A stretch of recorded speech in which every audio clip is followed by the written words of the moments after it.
Welcome to episode 20 of The Aspiring STEM Geek. This episode is all about chili peppers. I traveled down to southern New Mexico to the Chile Pepper Institute at New Mexico State University. There, I spoke with two researchers, Danise Coon and Dr. Danise Lozada. In the episode, we discussed the origins of chili peppers, factors that affect the production of chili peppers, the Scoville scale, which measures the heat of chili peppers, mechanization in agricultural functions, Multi-Omics, methods to boost the yield of chili peppers, and the best dishes that go with chili peppers. I hope you enjoy the episode.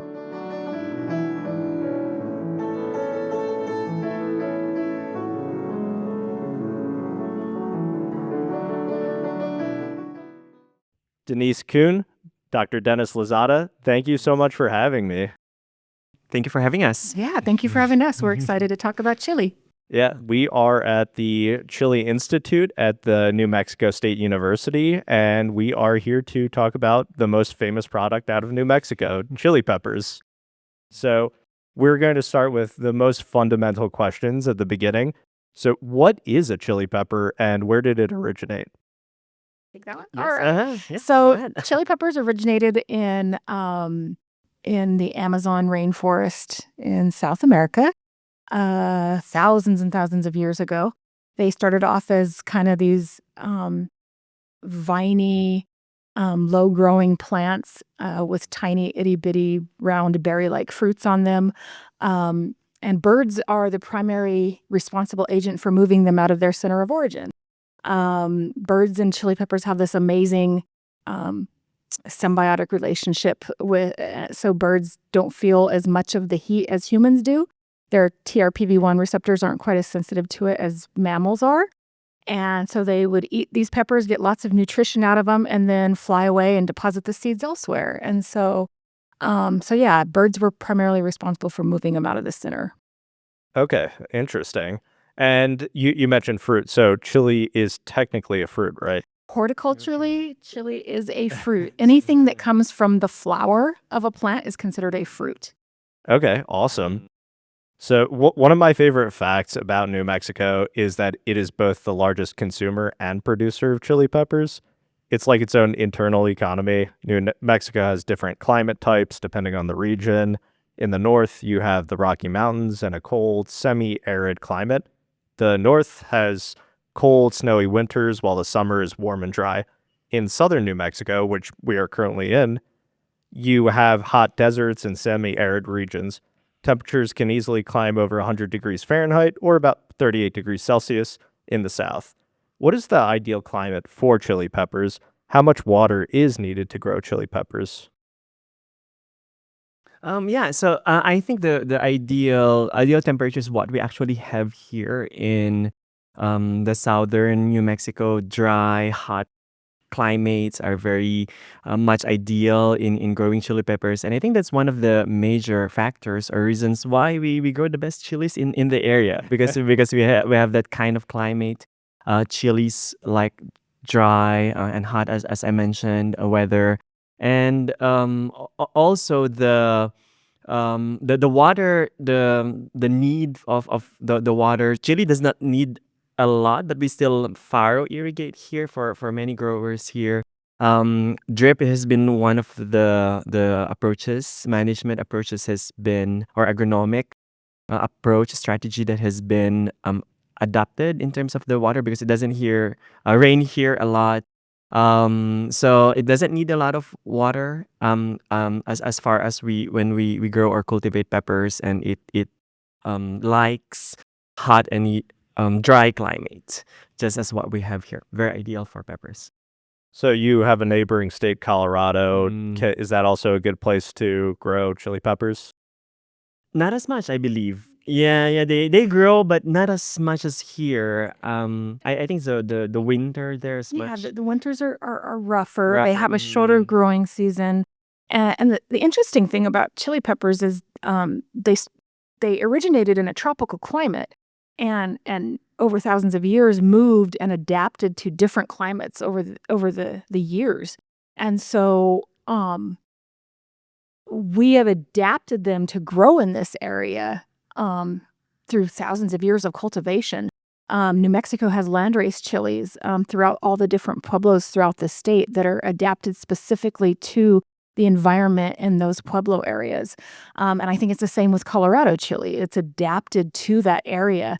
And that's why they say a lot of the environment, the soil, anything that the practices, the cultivation practices all kind of influence the flavors, the heat, all of that. Interesting. That's pretty cool that they could adapt. One of the reasons I ask is apparently people in Colorado claim hatch chili, so I don't. I'm still relatively new to the West. Only recently, past 5-10 years traveling out here, but there is somewhat of a claim up there, right? But my understanding is not quite true. Colorado chili is very different from New Mexico chili. Very different flavor-wise. It even looks different, like phenotypically, it looks different. But yeah, there are billboards of this nice little state rivalry on chili peppers. So Colorado, try to bring your A game. Yeah. Yep. So But it's New Mexico. I mean, we can safely say that here, Yes. right? Yeah, well, I think you have a very good argument to Right, I make. get for it. So we talked about the climate, we talked about water needs. So what other factors do you need to worry about when you're growing chili peppers?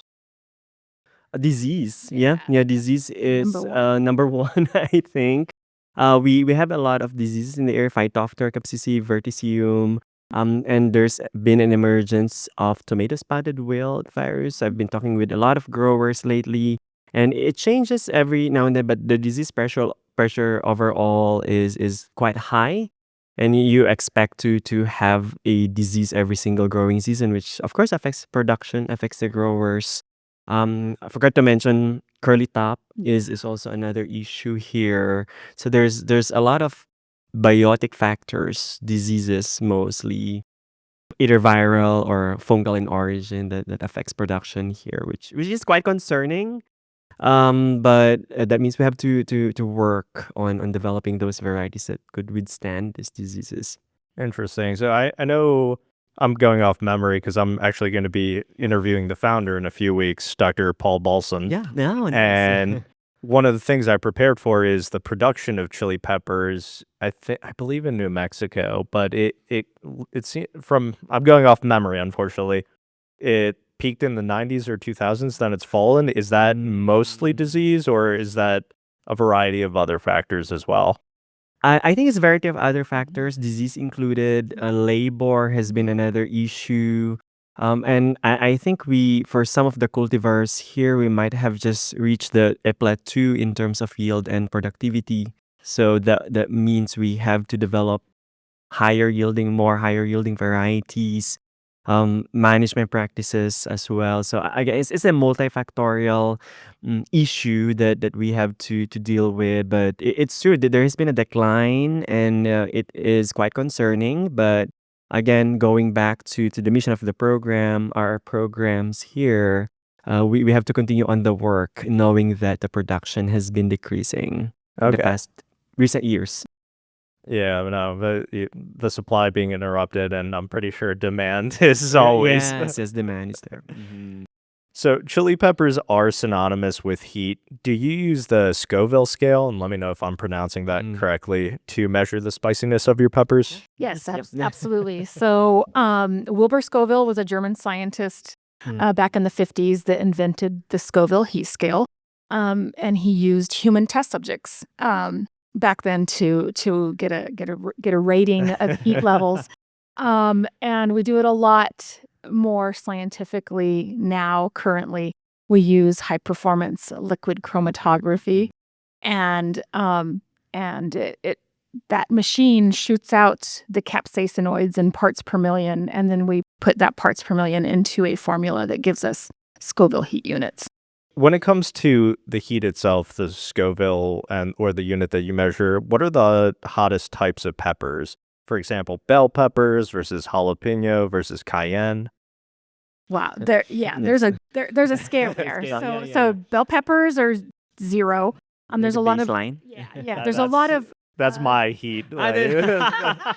Being from a bell pepper guy. Yeah, being from the East Coast, Yeah, I have a weak palate, but sorry.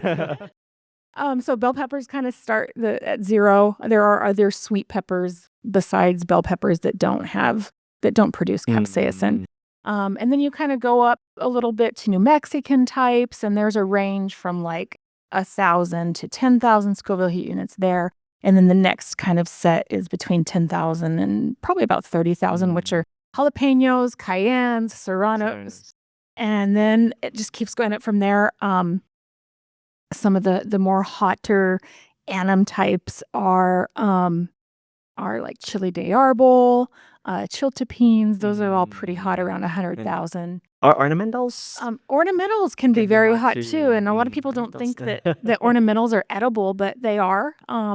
There are no poisonous or toxic alkaloids in chili peppers. The only alkaloid that it produces is capsaicin. Some people might say, yeah, that's toxic. But others want hot and hotter and hotter and hotter. Right now, I think the hottest chili pepper in the world is one of the super hots, the Moruga scorpion, and that kind of goes Jeez. hand in hand with the X pepper, but we have yet to see any seeds, so we haven't been able to test the X pepper ourselves. Yeah. So I watched videos to prepare for this. Some of my friends love hot ones, and I believe the gentleman who invented Pepper X, and I believe the Carolina Reaper, he's from North Carolina. So in the off chance that he's listening, send your stuff to the New Chile Institute at New Mexico State. Right. Yeah, and I think one of the major discoveries here regarding the super hot peppers is the formation of the vesicles, right? exactly. So Dr. Bosland and Danise were among the first to describe the occurrence of vesicles in super hot peppers, which contain the capsaicin. So they are capsaicin producing vesicles or parts of the fruit. So for the other pepper types, the placenta is where most of the pepper or the capsaicin production happens in the pepper fruit. But for super hots, they are also in the vesicles. In the walls. In the walls and Interesting. vesicles, the pericarp, so all of those produce. So they should not be producing, but they somehow produce more. Therefore, it adds to the higher heat content for this million SHU pepper types. Are the seeds themselves also hot?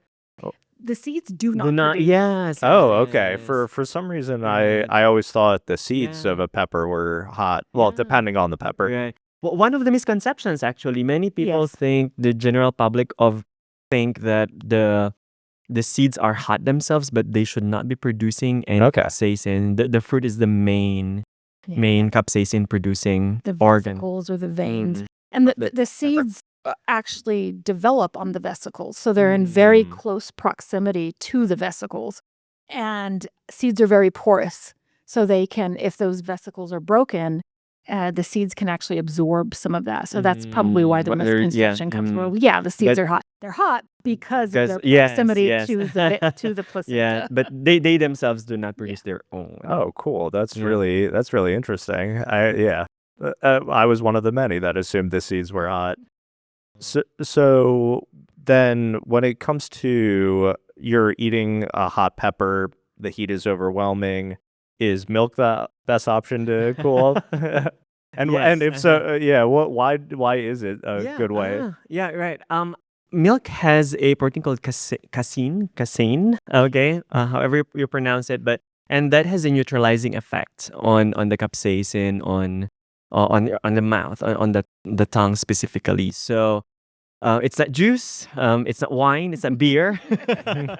Drink your milk. I used to tease Danise or joke with Danise that whenever we are performing selections in the field, because we need to taste the peppers that we're selecting for, we should be bringing not water but a gallon of milk because it helps us neutralize the pungency, because some of the peppers can be very hot, but you have to taste them, make sure that you're tasting for the heat or the pungency. So it's actually milk Okay, interesting. Yeah, and whenever I give presentations to elementary school kids, I say, if mom made chili that was too hot, say that you need ice cream because any dairy product Right, that has that yeah. protein will. And what's interesting is that the casein protein actually goes in and breaks the binding site between that TRPV1 receptor and the capsaicin. And nothing else actually does that. I mean, it'll eventually your brain will release enough endorphins that you don't feel it anymore. But a lot of times it's still connected to that binding site, and something like even hot water or carbonation in soda can actually reactivate that, and it feels hot all over again. Interesting. Yes. I could see in New Mexico, no ice cream until you finish your chili Right, peppers. yeah. No Eat ice ice cream till cream. you finish dinner. Yeah, so we mentioned the Pepper X and that, and you mentioned a Scorpion one as well. So, do you think is there somebody in New Mexico, whether it's your institute or somebody else, that's kind of trying to compete for the hottest? No. We let him do it. No, I think it's just that this hot pepper types, the super hot, is a very specialized niche in the pepper market segment, and I think in New Mexico it's not among the top priorities for growers and even consumers. We like hot, but not to the point where you're eating a million Scoville hit unit pepper. So I think it's possible for us to develop our own. It's not just one of our priorities at this point. So we focus on other traits to breed for. Yeah, like taste. Yes, flavor. Yeah, Flavor. Flavor for is- sure. Yeah, flavor is one of the number one traits in chili peppers that we look for, especially New Mexican type chili peppers. And here at NMSU we focus on New Mexican types, cayennes, because those are our industries here. Sure. Yeah. Yeah, I know a lot of my friends at machismo and everything, and they're just trying to out eat the hottest chili, and I'm just Absolutely. I'll stick with my bell pepper. Right, No, yeah. I'll watch you guys compete with each other. And you get a bragging right, right?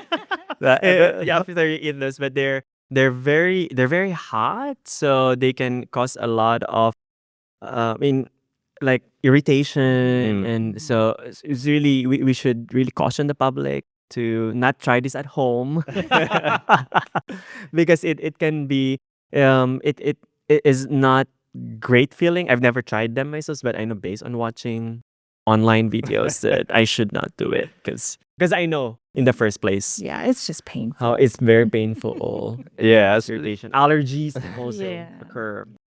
Yeah, that answers my next question is what's the dangers of some of these? There you go. Because I remember when I think it was the Carolina Reaper when that was getting famous. Oh and yeah. yeah, they started shipping it out, and then you'd see like videos of just somebody rolling around on the floor, and I'm like, Yes, that does not sound appealing at all.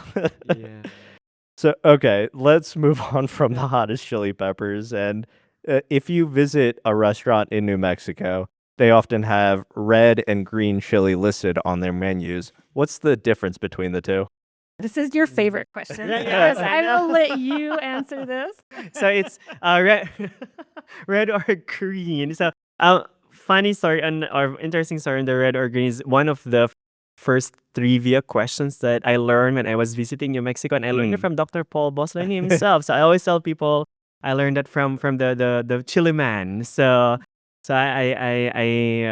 it was a memorable experience learning it from him directly, and I was really curious about the red or green. But basically, red or green, it just tells us or asks about your preference for whether red or green chili, whether you like red or green chili on your plate when you order an enchilada or a dish here in New Mexico. So if you go to a local restaurant here in New Mexico, they would almost always ask you red or green. So is it red chili or green chili? And you have to pick. And there's also a state answer, which is Christmas.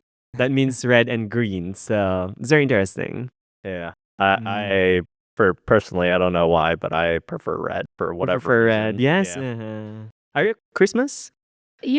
Depends on It the dish. depends on the time of the year. Yeah. For me, growing up in New Mexico, born and raised, and I grew up in northern New Mexico, where we usually use red. Red is used a lot more there. And then I came to school here in Las Cruces, and green was used much more down here.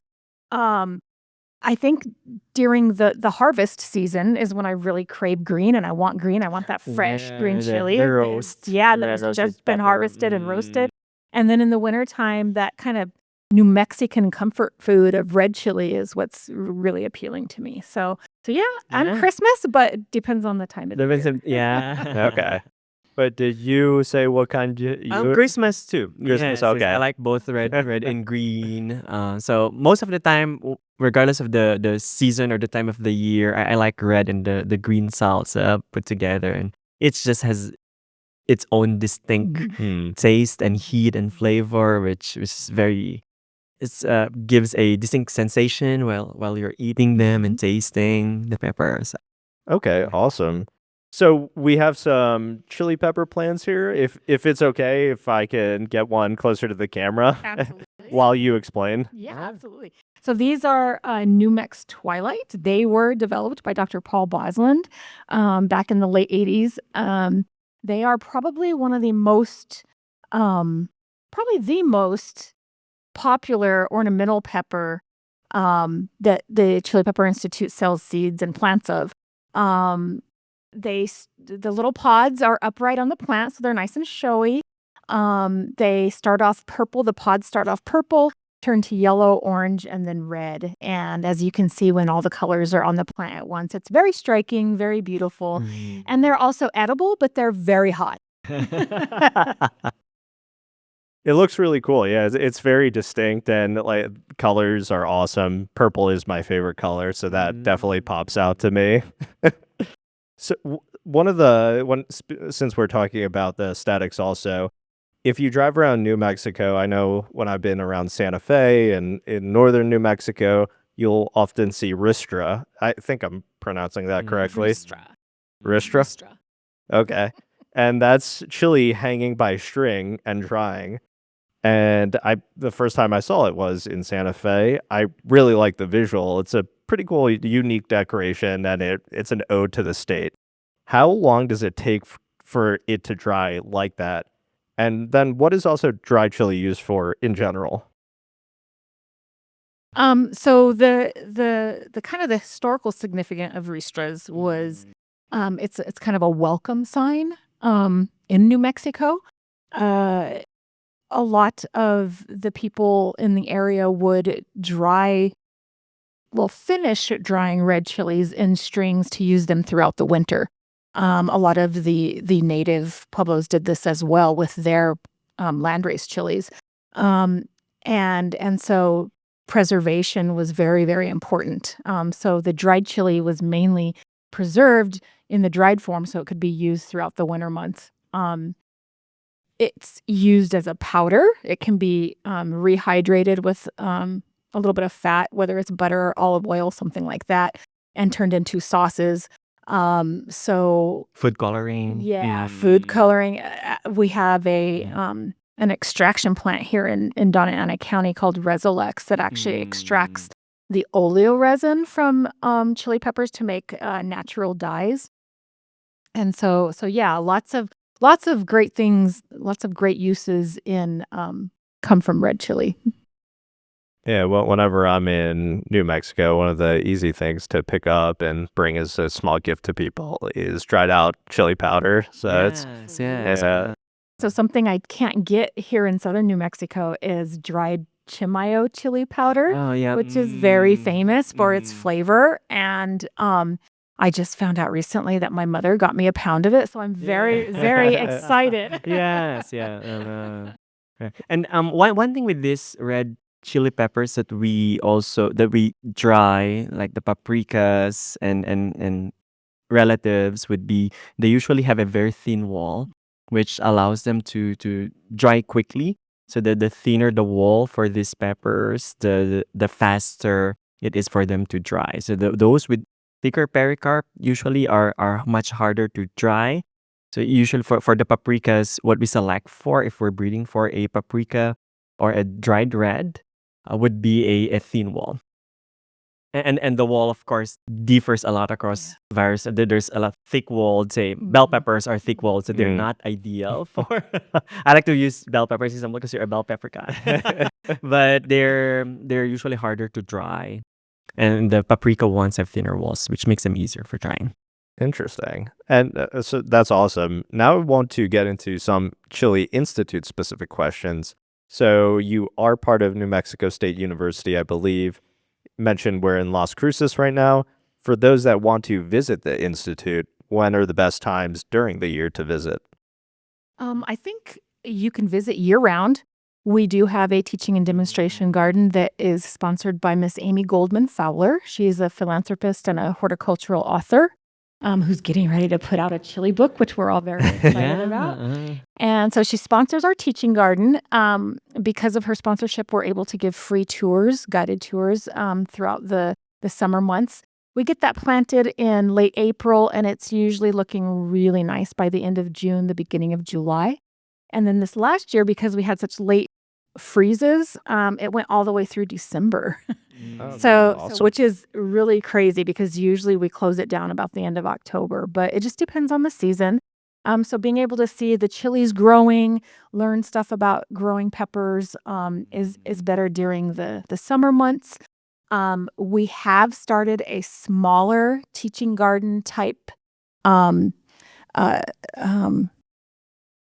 thing in our greenhouse as well, so that people can come and visit and also see those during the winter months. So honestly, now that we've got the greenhouse going as well as the outdoor garden, visiting any time of the year is really good. The gift shop is always open, the education center is always open. So That's awesome. So anytime during the year.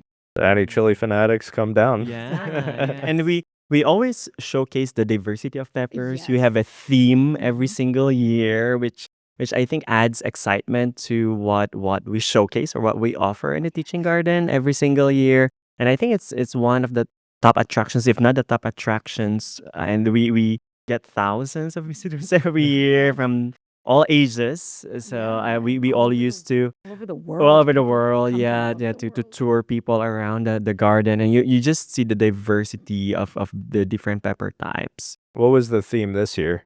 Yeah, have a team already? Yeah, so the theme this year is going to be cultural flavors. Oh, exciting! Cultures from all over the world have different flavor nuances that go into their cuisines, and so we're going to be showcasing and highlighting a lot of that global flavors. Interesting. So speaking of global, I believe this past January was the International Pepper Conference in Bangkok in 2026. Yeah. On a side note, I had a chance to visit Bangkok and a few different places in Thailand. It's an awesome country. But what topics were discussed during this event? Yeah, I was there. So I attended the International Pepper Conference in Bangkok in January. I think we have highlighted disease resistance, mechanical harvest. There were some talks on the implementations of artificial intelligence or AI approaches. Of course, AI is a big word in every area or discipline nowadays. I work in it, so Oh, it's you work just- on it too? yeah. Okay. Sorry. Yeah, so and then we had panel discussion on where the future of pepper breeding looks like. So it was a very interesting discussion. I am from the Philippines originally, but the pepper that I worked with is more New Mexico pepper. So for me personally, it was very insightful, very eye-opening because the Asian market for pepper is very different from what we have here in the US, in New Mexico in particular. So you go there and the Asian pepper is very distinct. It's small fruit, it's very high heat, typical in Thai cuisines, in Chinese cuisines, and a lot of other Southeast Asian cuisines which prefer the very high heat. In fact, I tried a Thai soup and I wasn't able to handle. I asked very like multiple times, give me the mildest. And I think that's the mildest for them. I couldn't handle the Thai, but it was very flavorful nonetheless. It was just really hot. So the Asian in general like it hot. Here, I think we like it more flavorful, mild, flavorful. But yeah, it's very eye-opening for me. And I like it. It was just great experience, and it was great that that the World Veg did a wonderful job, great job of bringing everyone together, especially from the Asian region, and sharing the work that they do there. So it was very educational, enlightening for me. So for pepper production globally, some of the countries that produce the most, based on what I was able to find, China, India, Mexico, Turkey, Indonesia, even Spain. yeah. Does the institute collaborate with these? Like, I know you went to the conference, but do you have any relationships with those partners when it comes to the institute? We I do in our program we have a collaboration with Tajín based in Mexico. So we work a lot with them in developing some varieties that would suit their paprika production. That's one thing. We have some work with World Veg as well. We have collaborations with them. So World Vegetable Center, the pepper breeder at World Veg, Dr. Derek Barchinger, is actually an alumnus of the Chile Pepper Institute and MSc Pepper Breeding Program. So we have those connections, we have those collaborations internationally, and I hope to expand more. I am from the Philippines originally, so we also have some research going on in the Philippines, which I hope that I'll be able to collaborate in the future. So it's very exciting because pepper is worldwide, right? So we have a lot of those. Yeah, and Bigger than everywhere. I haven't had a chance to go to the Philippines yet, but I've been in a few different countries in Southeast Asia. You were close. Yeah. No. The experience was amazing. Right. Vietnam, Laos, Cambodia, Thailand, they were all amazing countries. So hopefully more people from New Mexico State University get a chance to experience peppers there. Right. Yes. Yes. So now let's get into some more technical questions, and this is based on a paper that I believe both of you were part of the chili pepper breeding and improvement in the multi-omics Yeah. era. So and then sorry, I wanted to ask this earlier, but capsicum, is that the name? Is that the scientific name for pepper, or is that where the heat comes from? Capsicum is the genus. Okay. So the genus and the species is the Anum or Frutescens bacatum chinensis. So genus is a large group containing different species. Yeah. Okay, awesome. So can you explain what multi-omics is and how this differs from conventional breeding techniques? Sure. So multi-omics is the simultaneous use or application of omic approaches or tools to study the genetics or genetic architecture of certain traits. So when we think of omic, think of it as a biological information on a large scale. Okay, so we look at a large scale data set of omic information, and we have different tools depending on what specific omic information you're looking at. Say you're looking at genomics, then that's the omic information for the different genes, proteomics for proteins, metabolomics for metabolites, and so on. We also have phenomics, which is the use of high throughput tools to collect a large scale phenotype or biological information.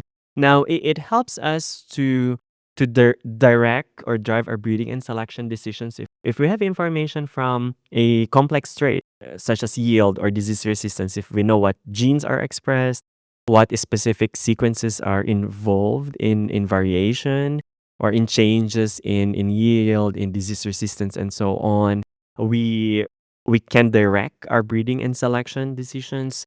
We have a more informed selection scheme when we use these multi-omic approaches in our breeding pipeline.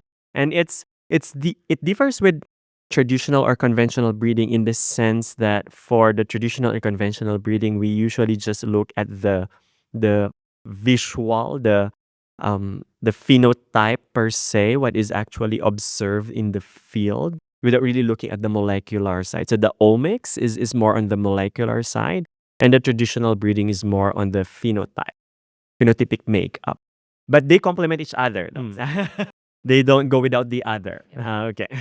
Yeah, that makes sense. And so when it comes to multi-omics, has anybody at the institute looked at the genetics of Mm. peppers and actually implemented here when Yep. it comes to growing decisions? Yes. We've been using that just more recently when we look at implementing genetic mapping approaches to identify different sequences that are associated with various traits in pepper, and we actually develop what we call molecular markers that help us perform selection. So these molecular markers tag important traits or genes in the pepper, and when we know the genotype profile, what specific sequences a particular breeding line has, then we can select for it or select against it.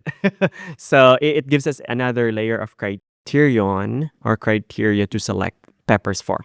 So when it comes to multi-omics, what chili peppers, I believe they contain nutrients such as vitamin A, vitamin C. How can multi-omics be used to expand or improve Improve, yes. the nutritional content of a pepper? Yes, for sure. I mean, most, if not all of these traits have genetic bases. So there are genes that control these traits, and once you have a very high genetic basis for many of these traits, which they are actually, a lot of them have high genetic basis, then we can use omic approaches to dissect and examine the genetic component or genetic basis of these traits. It's very much possible to do all of this these Cool. days, given that we have a lot of novel technologies as well, which is really exciting. Can't wait for more vitamin A and vitamin C. Yeah. So you mentioned phenotyping, and correct me if I'm wrong, it's the process of measuring and characterizing the observable traits that arise from the interaction between genetics and the environment. Yes. In the paper, you note that DNA collection has advanced rapidly, while phenotyping has lagged. Can you explain what the phenotyping bottleneck is? Right, yeah. So phenotyping bottleneck is the issue or the concern that we have in phenotyping. Thousands of lines that we have already in the field. So it's the number. Breeding is a numbers game, so we have to evaluate as much material as we have. But the bottleneck really comes in from the way we collect data these days. So it's very much still manual. We go to the field and measure everything manually, and Danise can attest to that. And like we measure height, we measure plant architecture morphology using rulers, measuring sticks, and so on. So among those bottlenecks come in from those. But a lot of people have been developing, say, robots, unmanned aerial vehicles, which can use as proxy measurements, which is really exciting and yet to be implemented in the program. So we're trying hard to collaborate with researchers who can fly drones for us, who can collect data, who can run robots for us. And Dr. Walker has already a collaboration with the department of with Dr. Madi Jariani here from the Department of Mechanical Engineering, and they've looked at the robots, the robots, and how they can actually use to collect data. So instead of a manual way of collecting all of this information, you can use robots to automate everything in a more accurate manner per se. Robots in chili fields sounds pretty cool to me. Yes. So, and then I also read about something called speed breeding. Is that Yes. something that the institute does, and what exactly is it? Yeah. So we have done speed breeding in our breeding program, and that's a technique or technology that allows you to accelerate flowering and development of fruits or maturity by exposing the pepper plants, tricking them to think that it's daylight. So you use an extended photo period or extended exposure to light pepper to flower faster and consequently fruit faster, develop, mature faster. We've used that in the breeding program, and we actually saw a difference in terms of the flowering, which is really great. So that gives us really huge, great potential to use this technology in the breeding program to accelerate the breeding process. That's really cool. So, and then I kind of want to wrap up with robots. So, how have you've implemented robots within your program, right? How well have they done so far? Right, yeah. Danise. So last summer, Madi's group actually brought in robots to a field we had at one of our other farms, and They tested things like soil moisture, soil temperature. They're trying to look at the way a robot sees color because you can distinguish pods from plants in that factor. And it's still in the very early stages. I would say it probably the robot got it correctly maybe half the time, which we want it much more than that. So 50% yeah, accurate. they're working on it, they're Yeah. tweaking it, and we're gonna look at it again this summer. So yeah, it's on its way. Yeah, so this is very hard to forecast the future. I tried to do it at one point in my career. I was very bad at it. But you mentioned labor shortages earlier in our conversation. Do you think we'll get to a point where maybe we'll have a hybrid of somebody's overseeing a robot and it's mostly robots, or maybe completely autonomous? And if so, I know the robotics isn't your field of expertise, either of you, but will we have just robots in the field one day? And if so, wild guess, how far out do you think it would be? Wow, that's a very good question. Well, there's a possibility, of course, given that the research that we're doing here at NMSU is going there. As Denise mentioned, it's on its way. So I think at some point we will. Only time can tell us. It's really hard to forecast or predict when those would be, but of course, there's improvements being done every single year to improve these platforms, robotic platforms, and I think those improvement will equate into a more sustainable use of these robots in the future. So it's like AI. You improve it every iteration. So I can't really tell of the year. What do you think, Yeah. Denise? It's really hard to predict. It's hard to predict, and that'd be a good question. But for sooner the the better, robot maybe. people. But yeah, sooner the better. Definitely, we're already working on mechanizing the industry to help with the labor shortages, and that's come a long way over the Yes, last yeah. several years, and it's looking really promising. And a lot of growers are implementing machine harvesting. But yeah, if we can get some of the AI technology and robots alongside the mechanization, I think it'll do wonders for the industry. Sure. And there's a synergy there. Every approach that we use are very much complementary with each other. So they strengthen each other synergistically. So there's a synergistic impact of combining all of these tools that we have. So we're getting there. Yes. Yeah, I'm an optimist, so I think we'll have Chili Pepper robots rather than Terminators in the future. Absolutely. Yes. We don't need Skynet. Yeah. Yeah, as somebody not completely an AI expert, but I'm on the positive side. I don't think we're going to have to worry about that. We all here are. We try to be as Yes. optimistic as we can. Absolutely. Yeah. So let's get into some of the more fun questions.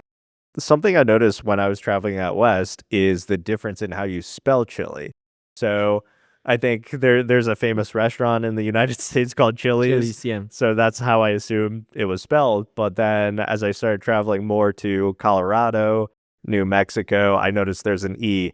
What is the difference? Okay, so that's probably the number one question yeah. that was asked through the Chile Pepper Institute about 15, maybe 20 years ago.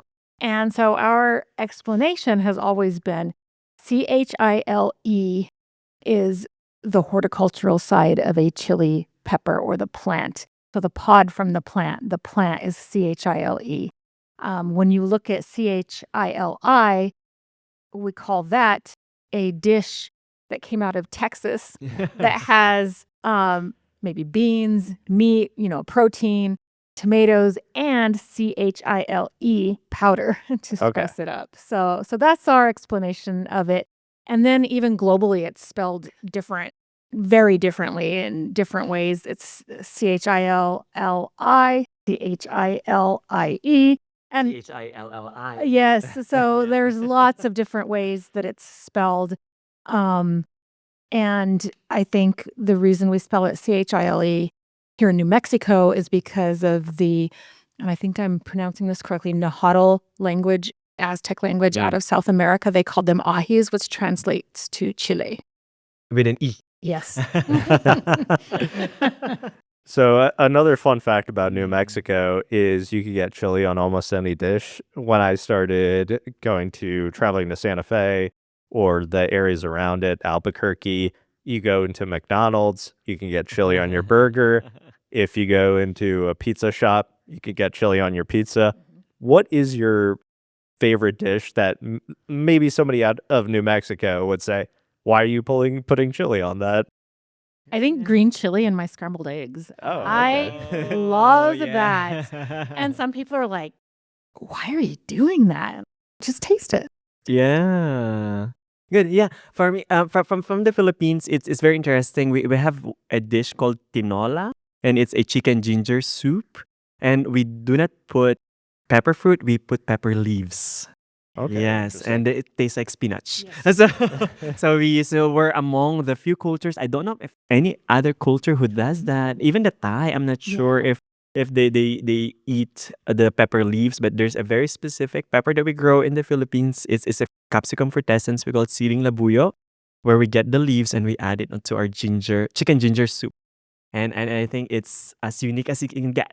Absolutely. Because the leaves, so you're eating the leaves instead of the fruit, which for most of us, eat. Interesting. I will have to try that soup Try out. that, yeah. It's amazing, and especially we don't really get winter in the Philippines. It's tropical country, but during the months when it's cold, where it's not really cold, but for us it's cold. Coming from the tropics, we use that. We used to eat that a lot, with our rice, so it tastes really great. Awesome. Yeah, and I think chili on eggs is justifiable. On eggs, Because yeah. as I've gotten older, I've realized like, oh, eggs are pretty bland. So it's like even when my cousin used to put ketchup on it, I'm like, what are you doing? Now I need something on it, hot sauce, something. So I think it's justifiable on eggs. And there's a famous dish here in New Mexico that's culturally New Mexican called huevos rancheros. Oh yeah. Generally done with red Red chili chilies. sauce. So just having that green chili in your eggs, just I love it. And it makes your eggs more nutritious. Yes. Yeah. You're adding more vitamins there. Vitamin A and C. Yeah. So you mentioned you haven't tried Pepper X, but I am curious, what is the hottest peppers that you have tried, or have you not really measured it? Okay, go ahead. The hottest pepper I have tried is the Trinidad Moruga scorpion, which is a Mm. little over 2 million Scoville heat units. It's right up there with Pepper X. I have not ever tried Pepper X. I haven't even tried any of the sauces. Oh yeah. But I've definitely done the Trinidad Moruga scorpion. How long did the effect get you for? So, any of the chinenses, any of the peppers that come from Capsicum chinense have kind of a delayed heat reaction. Yeah. And a lot of people don't realize that. So they'll take one bite Oof. and it hasn't hit them yet. And then they'll take another bite and kind of compound that. I have been educated not to do that. So for me, I chewed it up real fast. I swallowed it and it hit my gut first. Oof. So I had like some gut cramping, stomach cramping before it was, and I'm used to eating peppers. So for my mouth, it hung on for probably a good 20 minutes. And the bujalokia, the ghost pepper, was the same way. It hangs on for about 20 minutes and then it kind of dissipates. But the interesting thing is that binding site with the capsaicin, later on in the day, I drank some hot coffee and that heat just came right back. And I was like, oh, that was not smart. Okay, yeah. I think for me, it gave me more of a stomach ache than anything. And honestly, I'm not a fan of the flavor just because I was born and raised here in New Mexico and our New Mexican peppers, jalapenos, cayennes have such distinct flavors that I'm not used to the chinense flavors. And so I'm not a big fan of the flavor. Yeah, and the Chinese are just mainly heat, right? Heat and yeah. pungencies, And there's a lot of flavors there. There are flavors like the Scotch bonnet has a very distinct flavor, the daddle, those peppers, and they're not The super quite hots as are. hot as the super hots. And Okay. so you can enjoy the flavor a little bit more on the cause. So the key there is to enjoy, not to suffer as much. That's right. when you taste these peppers, yeah. I will try to let my friends know that. Yeah. I think it's just a machismo contest. Of course. And And I think that's what drives the whole super hot craze. Absolutely. Right. Yeah. Can tolerate it more. Who's the strongest? Yes. I will recommend the scorpion to my friends and coworkers that love to torture themselves. Yep. So, Yeah. I think we mentioned unique dishes, but do you have a favorite chili dish? Whether it's I do love huevos rancheros, but is there anything else that you really enjoy that if somebody's visiting New Mexico, you would recommend that they get? I think of Yeah. New Mexican. Mexican, our enchiladas are probably, Enchiladas. you can I was have, thinking of enchiladas. you can have green, you can have red, you can add different proteins. But I think the iconic thing for New Mexico are rellenos, because we use our New Mexican type chilies. There's a lot of famous chefs out there, Michelin chefs, 5-star chefs that use poblanos. And that's a relleno. Also, any stuffed pepper is considered a relleno. But in New Mexico, we specifically use New Mexican long green chilies, and that just, there's a lot of famous restaurants in New Mexico that are famous for their rellenos. So Okay. I think I would tell anyone visiting, have some rellenos. Any local restaurants, or maybe Santa Fe has some of the best steakhouses I've had a chance to try. So just to kind of pivot off topic, but the food in New Mexico is amazing outside of what you would think of as New Mexican food as well, I think. But any like chili pepper, well, it could be north or down here in Las Cruces. Something I think that the Institute is trying to do is to do like a chili map and showing like where's the best place to get rellenos, where's the best place to get, pork green chili stew, where's the best place to get pozole. And so I think that would be really fun to put together. But here there's a restaurant south of here in La Mesa called Chopes, and their motto is what's their motto? It has something to do with, I can't remember that. But their motto, and they have it on T-shirts, they have it on bumper stickers, they have it on everything. I'll be sure to stuff it. Stuff Yes. it. But they, in my opinion, and this goes for northern New Mexico too, in my opinion, Chopes makes the best rellenos in New Mexico. Okay. I should try that. Yes. I've never tried it. Yeah. And so Chopes is great for that. La Posta here in Las Cruces is really good for their sauces.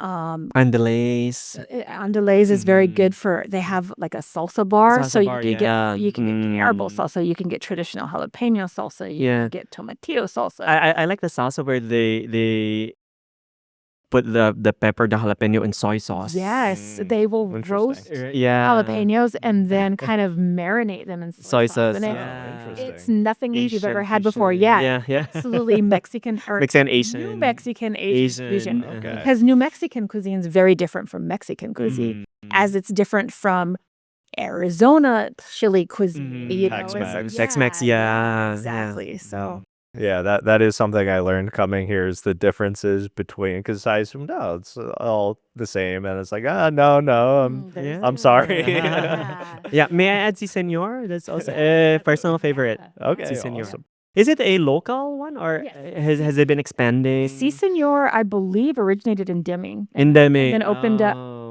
restaurants here, too. and now I think they're opening one in Alamogordo. And Alamogordo, yeah. That's a Señor is great. And then in northern New Mexico, my hometown of Española, there's Parasol, which has some of the best. I do, yeah. tacos. I've been there. I do think I've gotten the tamales there. I really love the tamales. Yeah. So yeah. And then their mother restaurant is Paragua. Oh, I didn't know that. Yeah. Okay. And they have some great sauces and great salsas too. And Makes me hungry now. I love food. Lunch break. Lunch break, early lunch. Tomasitas is very famous for their. Yeah, I've been there twice. Yeah, it was amazing as well. I think I got enchiladas there. It's amazing. And, every year people, journalists and food experts will put together the lists of where to get the best, this and that and the other. And I think the Owl Cafe is famous for their green chili cheeseburgers. I know Bobby Flay had a throwdown there. Yeah. And the Owl Cafe won. So, and there's a lot of preference. But I think for the natives of New Mexico, those are some of the best restaurants that we love. Yeah, I do love Parasol and I love Tomatillo, so I will agree there. Last question, pivoting away from Chile, I want to talk about the nature in New Mexico. We are in southern New Mexico. White Sands National Park is about an hour drive from here, which I'm going to try to see on my way out of here. In the southeast, you have another park, Carlsbad Caverns. In northern New Mexico, you have the Rocky Mountains, and you have great hiking and skiing. For anyone that wants to check out the nature in New Mexico, what are your recommendations? Well, I don't know if you've noticed, but this beautiful mountain range to the east is the Oregon Mountains. Dripping Springs, Fillmore Canyon, all of those areas. We have a abandoned tuberculosis sanitarium up there. Yeah, and that's supposed to be haunted. So if you're a ghost hunter, it's a good place to go check out. But we have some of the best fall, winter, and spring hiking in this area. Not in the summer. But summer's a little. It's hot. In White Sands, you don't want to go in the go summer. Degrees out there. It can be dangerous. But on the east side of the mountains, we have Aguirre Springs. Lots of beautiful hiking in this area. We have Slack Canyon just north of here towards Radium Springs, which is very different, very cool. And then we have a lot of hiking in the Donneata Mountains as well, rock formations. Yeah, lots of geological history in this area. And don't you do mountain biking as well, Denise? I do. Yes, I am an avid mountain biker.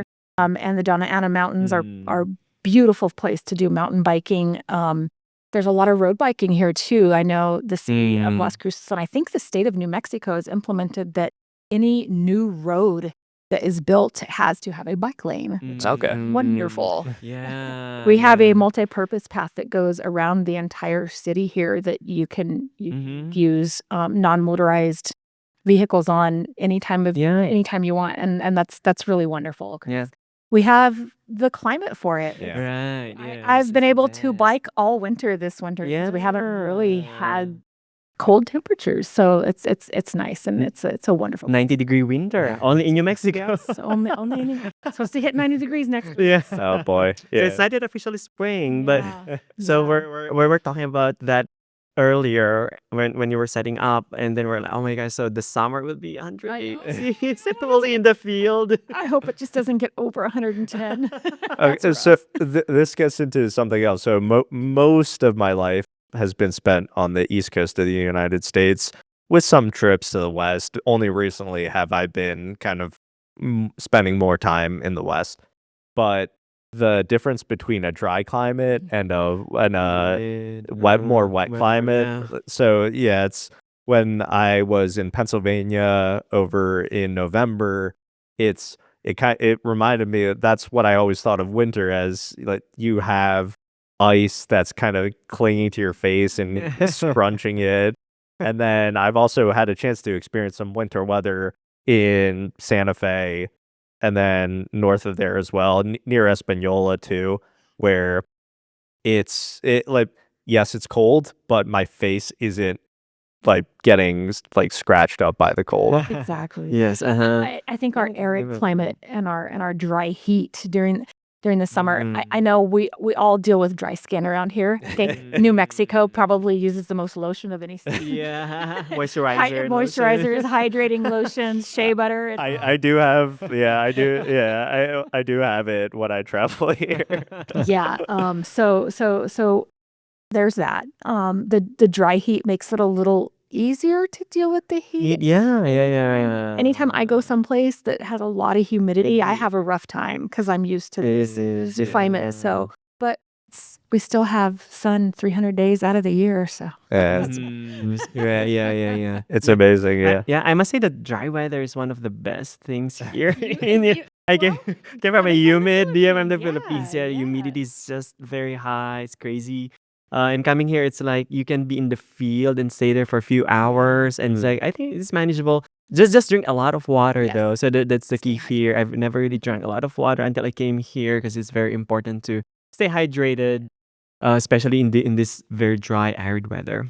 Yeah, I will say the two places I've been where it was hot even with the dry climate has been Nevada and Joshua Tree in California. And I made the mistake of going to Joshua Tree. It just didn't line up well in my schedule that I could have gone to another time, but it was July Oh and no. it was 110, 120 Yeah. degrees, and I was hiking out with amongst the trees, and then every 10 minutes I'd have to find a rock to shelter under. Oh yeah. But yeah. And Nevada's very rough too. Very rough, That was over the yeah. summer, and Yeah. at night it was in the hundreds still. Yeah. It's interesting. I mean, because Nevada and Arizona, we share the same climate per Yeah. se, but it's here's much better, I think. Yeah. New Mexico's. Yeah. Yeah, New Mexico. I do love Colorado as well. So the weather there is definitely colder, but Mhm. it's great weather. Okay, Denise, Dennis, thank you so much for coming on. Thank you. Thank you you for having for us. having us. Yeah. Yeah, thanks everybody.